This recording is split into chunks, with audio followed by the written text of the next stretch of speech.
This might be the unit you've been waiting for. You got all your courage up, you're ready, you want the exact instruction. You want the playbook to get rid of that damn rep. I'm here to tell you it's not that easy, but there is a way to do it. Plan A in this process is actually to not fire them at all, but to fix them. You have tons of money and time in these people, in this person, in this rep, in this team, whatever it is.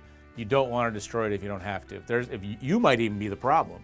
So you have to figure out what's wrong. Get them in a room, ask them what's wrong, see what's going on, and fix it if you can. So that's plan A. Plan B, frankly, and something I'm personally very, very good at, is counseling somebody into resigning. That's the best firing possible. Let them open up their heart, tell you how bad they are at it. If you're convinced they stink at it, walk them right out the door. That's perfect. You have a friend, if you're in sort of a technical industry, they might end up being a client. Give them a great letter of recommendation to go get out of your business altogether. That's plan B. Plan C is you got to pull the ripcord and get rid of them. But there's a way to do that. I have a 6 sort of part checklist that I'm going to walk you through, and one little tip at the end that will help you navigate through this process. I want to start by saying that firing somebody should not resemble in any way you getting revenge or being emotionally satisfied that you can now get the blood that you've lusted after for the last 6 months, after you've paid that paycheck every damn time, and you want to get rid of these guys. It can't happen that way. You have to control yourself. There's tremendous ramifications, and you need to be in control. Firing is emotional for everybody. There's fallout. Salespeople, generally speaking, happen to be likable people. They probably have some friends in the office that know their kids or their spouse or whatever. No one wants to be around somebody that's fired. It's scary. They're worried about what's next. The sales rep is going to have to protect their own reputation. They're going to call you on the carpet a little bit. It's a bad situation that needs to be controlled for everybody's benefit. They're going to see you firing the person. They're going to know what's going on. You don't close your door, you don't come out, you're going to be stressed. You're going to have some visible problems. They're going to watch you fire this person. They're going to picture themselves in that chair.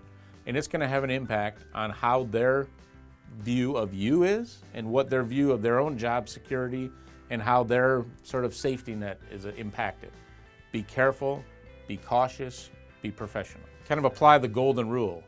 How would you like to be fired? That's if nothing else, figure that out for yourself.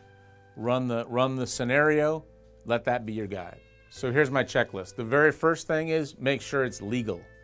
Nothing is going to hurt you more than firing somebody improperly, being in a lawsuit, being in some sort of investigation claim with an employee rights board. It's just going to be horrible. Get whatever help you need to make sure you have it figured out, figure it out. If you have contracts, handbooks, all that stuff, figure it out properly. Do not fly off the handle. An immediate firing in a sales meeting, in the middle of the office, probably never going to work out. So count to 10, send them home for the day, whatever you have to do it legally, get some help if you're not sure. The second thing, and this is really important if you're having to let a rep go that's been around for a while, that has some clients that they either got themselves or you assign them, is think about the client communication. What's going to happen? Are they really important to that client dynamic? How are you going to let them know? How are you going to deal with that? Are you going to bring that? You might even want to leave the rep, tell the rep, I'm going to have to let you go, but there's going to be a nice severance package if for the next week we're able to meet with the key clients and arrange for a transition. So how you communicate with the clients is critical to this process. A side note on the client communication part is make sure your entire organization is telling the same story. And do not allow bad mouthing or criticizing to come out. If you had a bad rep, the client probably understands why they're not there if they weren't performing. They might be they might know exactly why. They might know more than you. But you don't want the driver, the delivery person, the office staff to say, oh yeah, he's not here anymore, and good riddance. Control the narrative as to the client. The third part is, kind of drives from that, is the internal communication.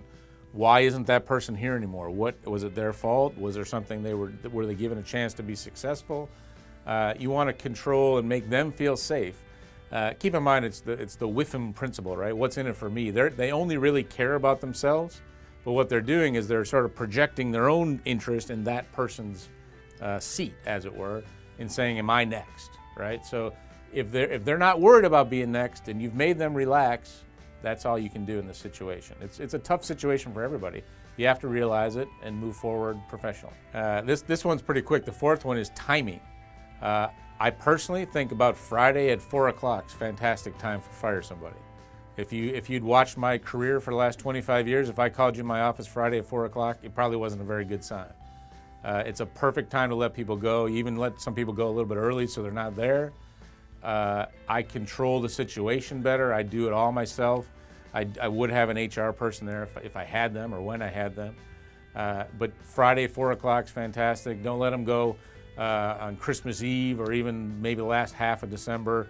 Ride it out to January, give them a little notice. But timing's important. It shows it's kind of a window into your soul. And again, it's not really for their benefit, it's for everybody else's benefit as they project onto themselves. The fifth point is to be ready. If you owe them by the laws of your state, if you owe them a check, if you owe them a COBRA form, if you owe them a commission check, have it there. Make this most likely the last time they ever have to be in your building. Do not set it up that they have to come back. Make sure they have their computer, make sure they have whatever. Choose a time that prevents them or prohibits them, frankly, from ever having to come back. And make that sort of part of the negotiation as you go through this process. I'd advise a severance package of something, and if you can get a non-compete out of it or an NDA or something, that's fantastic. But just have your whole package ready to go and be complete about it, be efficient, because once they sort of figure this out, a lot of emotions start running pretty high, and they'll have to deal with it. But make it efficient, but complete. Here's my sixth one, and Franklin might make you a little uncomfortable, but I can't recommend it highly enough. I always walk the person all the way to their car. So we get up, shake hands, promise to be friends. I'll give them a recommendation. I appreciate their effort. I'm gonna walk out with them. I have a box waiting for them in my possession. We're gonna walk over to their desk. We're gonna pack up their stuff. It's not going to be emotional. They're not going to do a little goodbye parade lap around the office. Pack it up, let them preserve their dignity, and get the heck out of there. Walk them all the way to their car, wish them good luck, say goodbye. If they have friends in the building, they'll figure out how to commiserate later, but I don't want it in my building, in my office. This last one is it can be really important, especially if you have an intricate business or some industry trade secrets or whatever. I would go all the way to counseling these people, not only into resigning. I'd recommend that you counsel them all the way out of the business. Might take a little spin on the industry trends or whatever it is, but if it's a sales rep that wasn't doing well, they're kind of already hedging towards this is hard or this is tough or the internet's killing us or Walmart's killing us, whatever their story is. They probably already have a byline or a headline that tells the story. Maybe play on that and get them moving somewhere else.